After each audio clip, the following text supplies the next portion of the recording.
इस समय एनडीए बहुमत से भी काफी पीछे चल रही है, जबकि दूसरी तरफ कांग्रेस कार्यालय में शुरू से ही खुशी के माहौल देखने को मिल रहा है। अगर बात उत्तर प्रदेश की करें तो वहां भी भाजपा के 5 मंत्री पीछे चल रहे। इन तमाम मामलों पर क्या प्रतिक्रिया है सोशल मीडिया पर, यह भी मैं आपको बता रही हूँ। मैं आपको ये भी बताऊंगी कौन से स्टेट में धीमी गति से काउंटिंग चल रही है और लोग चुनाव आयुक्त पे सवाल भी उठा रहे। पत्रकार कविश अजीज लिखती हैं कि कांग्रेस कार्यालय के बाहर लश्करे नोएडा की गाड़ियां बता रही हैं कि देश की हवा बदल रही। पहले आप ये वीडियो देखिए।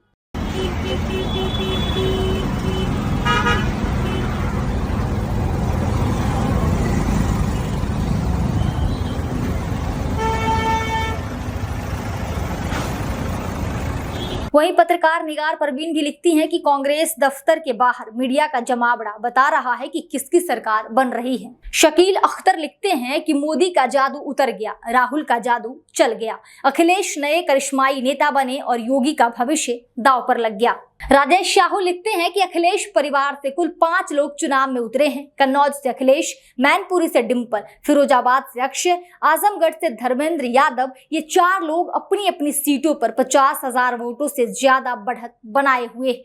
बदायूं से शिवपाल यादव के बेटे आदित्य यादव करीब 10,000 वोटों से पीछे चल रहे हैं। सुरेंद्र राजपूत लिखते हैं कि सूचना है कि इन निम्नलिखित सीटों पर भाजपा कार्यालय के निर्देश के अनुसार वोटों की गिनती धीमे कराई जा रही है और आंकड़े चुनाव आयोग की वेबसाइट पर देर से अपडेट किया जा रहा है, जिसमें शामिल है, ये मैं लोकसभा सीट आपको पढ़कर अभी बता रही हूं, जिसके बारे में ये कहा जा रहा है कि धीमी गति से ही काउंटिंग की जा रही है और लेट से अपलोड की जा रही है डेटा।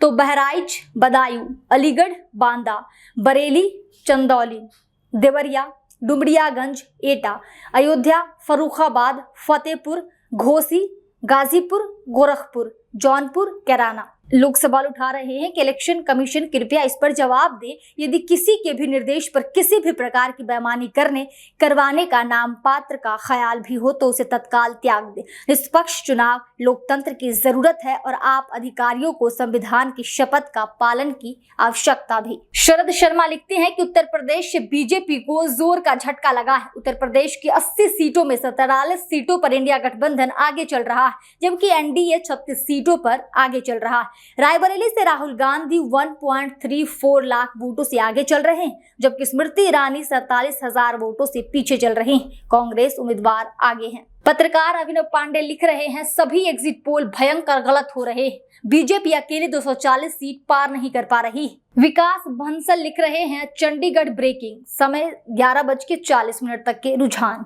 बीजेपी की बढ़त 4, कांग्रेस की बढ़त 6 सीट पर। अंबाला वरुण चौधरी 28,784 वोटों से आगे, भिवानी 2461 वोटों से धर्मवीर आगे, फरीदाबाद कृष्णपाल गुर्जर बीजेपी 41,545 से आगे, गुरुग्राम 24,756 वोट से राज बब्बर आगे, हिसार 12,390 कांग्रेस के जेपी आगे, करनाल मनोहर लाल 75,632 वोट से आगे, कुरुक्षेत्र 4632 नवीन जिंदल बीजेपी आगे, रोहतक 11,36,46 दीपेंद्र हुड्डा आगे, सिरसा 10,84,82 कुमारी सैलजा आगे, सोनीपत 641 सतपाल ब्रह्मचारी कांग्रेस आगे। आदेश रावल लिखते हैं कि जिस दिन अमेठी से किशोरीलाल शर्मा को कांग्रेस ने उम्मीदवार बनाया था तो सबने कहा था कि राहुल गांधी अमेठी छोड़कर भाग गए।